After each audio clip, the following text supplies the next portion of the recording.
सोनपेठ प्रशासनाचा निषेध. हक्काच्या निधीसाठी दिव्यांग बांधव उतरणार मैदानात. 6 एप्रिल पासून आमरण उपोषण. दिव्यांगांच्या हक्कावर गदा आणणाऱ्या सोनपेठ प्रशासनाविरोधात आता दिव्यांग बांधवांनी एल्गार पुकारलाय. 2016 ते 25 या कालावधीतील ग्रामपंचायतीचा 5% राखीव निधी प्रशासकीय अधिकाऱ्यांच्या उदासीनतेमुळे रखडल्यानं येत्या 6 एप्रिल 2026 पासून तहसील कार्यालयासमोर आमरण उपोषण करण्याचा इशारा निवेदनाद्वारे देण्यात आला. प्रशासनाची टोलवाटोली संपली, आता संघर्ष सुरू. मात्र सेवा हक्क कायद्याला केराची टोपली दाखवत प्रशासनाला अद्याप कोणताही निधी उपलब्ध करून दिला नाही.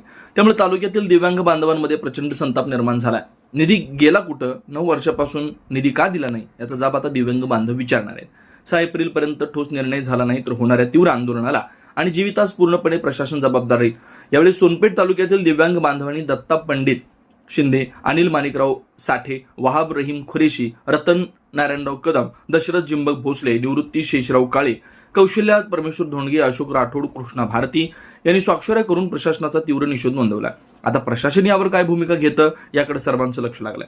जनता न्यूज 24 ताससाठी सोनपेठवरून आमचे प्रतिनिधी आशिष दयानंद मुंडेसह मी अवधूत, जनता न्यूज 24 तास, सोनपेठ. तर आम्ही आज तहसील कार्यालयामध्ये व सिव्हिल हॉस्पिटल व गट विकास अधिकारी व तहसीलदार साहेब व पोलीस अधीक्षक निरीक्षक साहेबांना निवेदन देण्यात आलेलं आहे. 5% निधी बद्दल ग्रामपंचायत अधिनियम 2016 व 2015 आणि महाराष्ट्र शासकीय कर्तव्य पार पाडताना होणाऱ्या विलंबनास प्रतिबंध कायदा 2006 म्हणून आम्ही आज निवेदन दिले आमरण उपोषणाचं. येणाऱ्या 6 तारखेस म्हणजे सोमवारी आम्ही सर्व दिव्यांग बांधव पंचायत समिती सोनपेठ तहसील कार्यालयासमोर आमरण उपोषणात बसणार आहोत. दिव्यांगत्व पेन्शन ही कोणतेही बक्षीस नाही किंवा सरकार मेहरबानी म्हणून दिलेली सड हाताची मदतही नाही. तो निवृत्त सैनिकाचा कायदेशीर अधिकार आहे.